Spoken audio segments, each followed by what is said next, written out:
បាទសួស្តីបងប្អូនទាំងអស់គ្នានេះជាវីដេអូទី2លោកគ្រូសូមបន្ត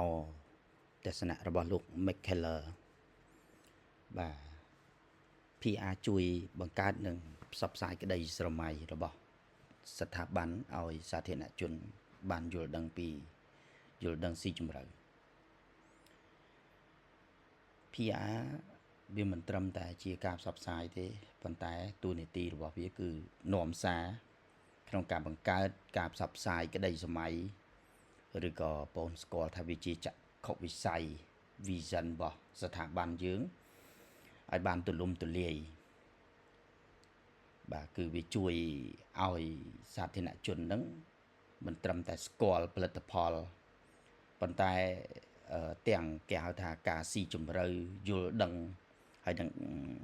ឆ្វេងយល់ពីគោលដៅដែលអង្គភាពរបស់យើងនឹងចង់ទៅដល់ដូច្នេះនៅពេលដែលមហាជនគាត់យល់ពីមូលហេតុដែលក្រុមហ៊ុនឬក៏ធុរកិច្ចនឹងមានវត្តមាន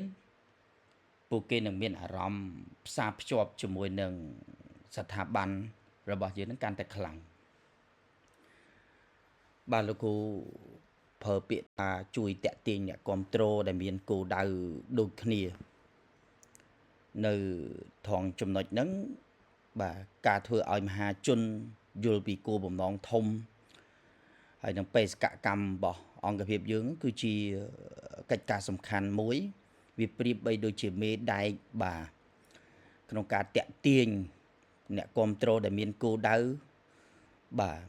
អញ្ចឹងឧទាហរណ៍ថាបើសិនជាក្រុមហ៊ុនគាត់មានចក្ខុវិស័យក្នុងការការពារបរិស្ថានហើយផ្សព្វផ្សាយវាឲ្យបានច្បាស់ផ្សព្វផ្សាយវាឲ្យបានទូលំទូលាយនោះអតិថិជនដែលស្រឡាញ់បរិស្ថាននឹងក្លាយទៅជាអ្នកគ្រប់គ្រងដ៏ស្មោះត្រង់បំផុតអញ្ចឹងលោកគ្រូសង្កត់ធ្ងន់ទៅលើតម្លៃមនុស្សធម៌ហើយនិងក្រមសីលធម៌ជាសរុបទស្សនៈរបស់លោក McKellar គឺផ្ដោតខ្លាំងលើការកសាងតម្លៃមនុស្សធម៌ហើយនិងក្រមសីលធម៌បាទកាលណាយើងមានអានឹងបាទនៅក្នុងធុរកិច្ចរបស់យើងនៅក្នុងអាជីវកម្មរបស់យើងហើយស្ថាប័នមួយដែលរឹងមាំវាគឺជាស្ថាប័នដែលប្រកាន់ខ្ជាប់បាទនៅភាពត្រឹមត្រូវនិងគុណធម៌ចំពោះសង្គមបាទអញ្ចឹង PR ហ្នឹងយើងអាចលើកឡើងថាវាជាយុទ្ធសាស្ត្រនៃការអប់រំការផ្សារភ្ជាប់ទំនាក់ទំនងដែលបង្កើតនៅភាពរឹងមាំសម្រាប់បាទអនាគតអាជីវកម្មបាទបង្កើតនៅភាពរឹងមាំសម្រាប់អនាគតអាជីវកម្មបានយូរអង្វែងវាមិនមែនជាការងារសម្រាប់យើងនៅថ្ងៃនេះឬក៏ថ្ងៃស្អែកឡើយប៉ុន្តែ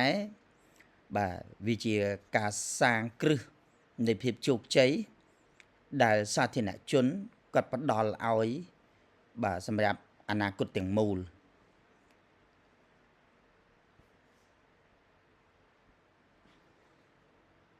2.2 ទស្សនៈរបស់វិទ្យាស្ថានទំនាក់ទំនងសាធារណៈអង់គ្លេសយើងហៅកាត់ថា BIPR បាទតាមនិយមន័យ BIPR បាទទំនាក់ទំនងសាធារណៈនឹងជា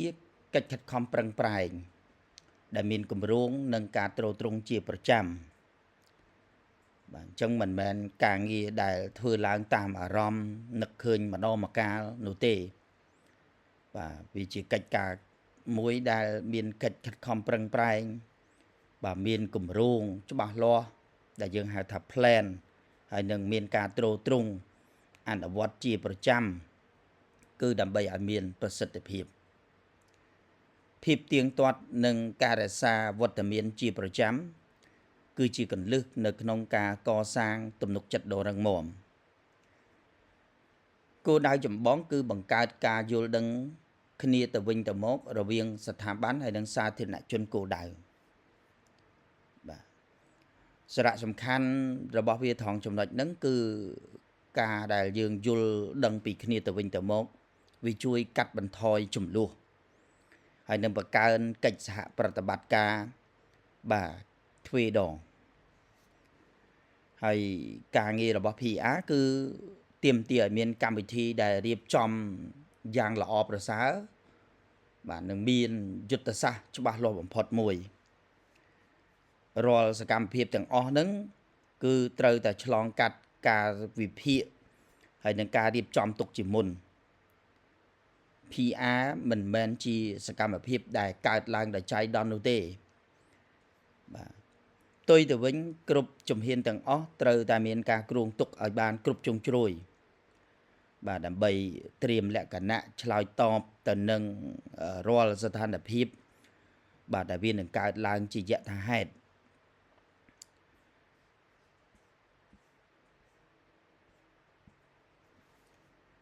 នៅក្នុងនឹងដែរទស្សនៈរបស់វិទ្យាស្ថានទំនាក់ទំនងសាធារណៈអង់គ្លេសបាទលើកឡើងថាកម្ពុជានឹងរាល់សកម្មភាព PR ទាំងអស់ត្រូវតែអនុវត្តឲ្យបានទៀងទាត់បំផុតបាទភាពជោគជ័យនៃ PR មិនមែនកើតឡើងក្នុងរយៈពេលខ្លីប៉ុន្តែវាទាមទារឲ្យមានភាពស្ថិរយូរអង្វែងបាទដំណើរការវិភាគហើយនឹងកែលម្អឈប់ឈរនេះគឺវាផ្ដោតទៅលើការគ្រប់គ្រងជាមួយនឹងសាធារណជនថាធ្វើម៉េចដើម្បីដំណើរការបន្តបាទដែលมันអាចខ្វះបានដំណើរការនេះគឺតម្រូវឲ្យក៏មានការវិភាគទៅលើស្ថានភាពនិងការកែលម្អចំណុចខ្វះខាតឥតឈប់ឈរបាទការរក្សាវត្តមានជាប្រចាំគឺជួយឲ្យស្ថាប័នរបស់យើងនឹងសាងសង់គ្រឹះបៀលបាននៅអ្វីដែលយើងហៅថាទំនុកចិត្តដ៏រឹងមាំមួយបាទដ៏រឹងមាំមួយជាមួយនឹងមហាជនអញ្ចឹងវាត្រូវធ្វើម៉េចដើម្បី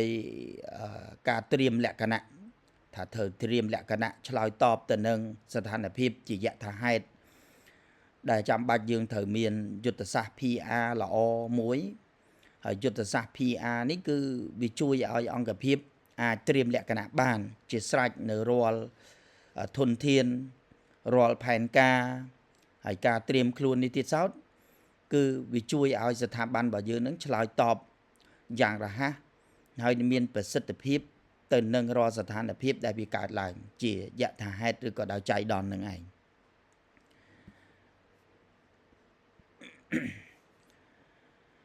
PR មិនមែនគ្រាន់តែជាការផ្ដល់ព័ត៌មាន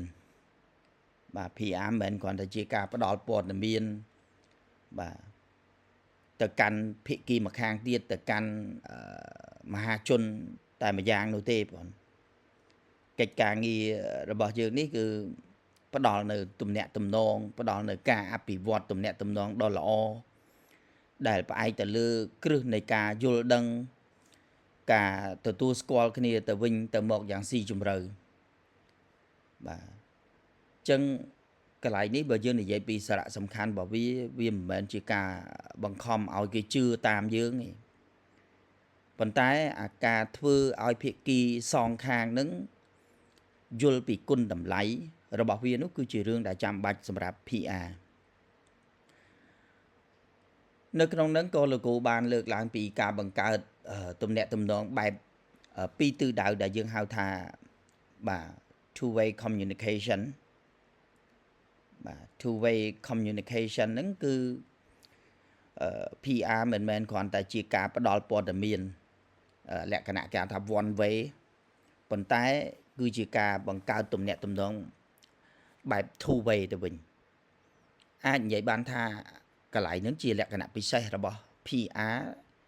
វា different ពី marketing ពី advertising ការស្ដាប់មតិរិះគន់របស់សាធារណជនហើយយកមតិរបស់សាធារណជននោះយកមកកែលម្អសេវាកម្មការអនុវត្ត PR ឬក៏អនុវត្តនៅទំនាក់ទំនងបែបពីរទិសដៅបាទនៅពេលដែលមានការយល់ពីគ្នាទៅវិញទៅមកវានឹងជួយកាត់បន្ថយនៅរាល់ការយល់ច្រឡំបាទចំនួននានាដែលវានឹងអាចកើតមានទៅបាទអញ្ចឹងនិយមន័យរបស់ BIPR ទស្សនៈរបស់វិទ្យាស្ថានទំនាក់ទំនងសាធារណៈអង់គ្លេសគឺសង្កត់ធ្ងន់ទៅលើការបង្កើតតុល្យភាពនៃផលប្រយោជន៍រវាងអង្គភាព និងសាធារណជនការរក្សាតុល្យភាពនេះវានាំឲ្យមានការរីកចម្រើនបាទនាំឲ្យមានការអភិវឌ្ឍប្រកបដោយចីរភាពនិរន្តរភាពរបស់ស្ថាប័នក្នុងរយៈពេលវែងដោយឡែកបើយើងមើលទស្សនៈរបស់លោក Frank Cheskin បាទ Frank Cheskin នេះគឺលើកឡើងថា PR វាជាប្រព័ន្ធនៃការតាក់ទងគ្នាដែលគ្របដណ្ដប់ទាំងផ្នែកខាងក្នុងនិងខាងក្រៅរបស់ស្ថាប័នបាទអញ្ចឹងចង់មានន័យថាការកសាងទំនាក់ទំនងល្អជាមួយបុគ្គលិកគឺសំដៅថាផ្ទៃក្នុងវាមានតម្លៃស្មើនឹងការទំនាក់ទំនងជាមួយនឹងសាធារណជនមហាជនគឺខាងក្រៅគោលបំណងចម្បងដើម្បីសម្រេចឲ្យបាននៅគោលដៅជាក់លាក់បាទដែលស្ថាប័នគាត់បានកំណត់ទុកពីព្រោះវាផ្ដោតទៅលើការបង្កើតការយល់ពីគ្នាទៅវិញទៅមកបាទការយល់ពីគ្នាទៅវិញទៅមកបាទយ៉ាងស៊ីជម្រៅរវាងអង្គភាពហើយនិងសាធារណជនរវាងស្ថាប័ននិងសាធារណជនហើយប្រព័ន្ធ PR វារួមបញ្ចូលសកម្មភាពសំខាន់ៗ3បាទទី1ការផ្ដល់ព័ត៌មានហើយទី2គឺការអប់រំទី3ការផ្សារភ្ជាប់ទំនាក់ទំនងជាមួយអ្នកពាក់ព័ន្ធទាំងអស់ហើយសកម្មភាព3ហ្នឹងគឺត្រូវធ្វើឡើងដោយមានតុល្យភាពដើម្បីធានាថាគ្រប់ភាគីទទួលបានអត្ថប្រយោជន៍បាទហើយចុងក្រោយគឺវាត្រូវតែផ្អែកទៅលើចំណេះដឹងនិងការពិតជាក់ស្ដែងពីព្រោះយុទ្ធសាស្ត្រ PR គឺត្រូវតែផ្អែកទៅលើរឿងទាំងនេះបាទជាដាច់ខាតมันអាចកុហកมันអាចភូតភរបានទេកន្លែងហ្នឹងហើយការប្រើប្រាស់ការពិតគឺជាគន្លឹះដ៏សំខាន់ក្នុងការកសាងទំនុកចិត្តបាទដ៏រឹងមាំរវាងស្ថាប័នហើយនិងសាធារណជន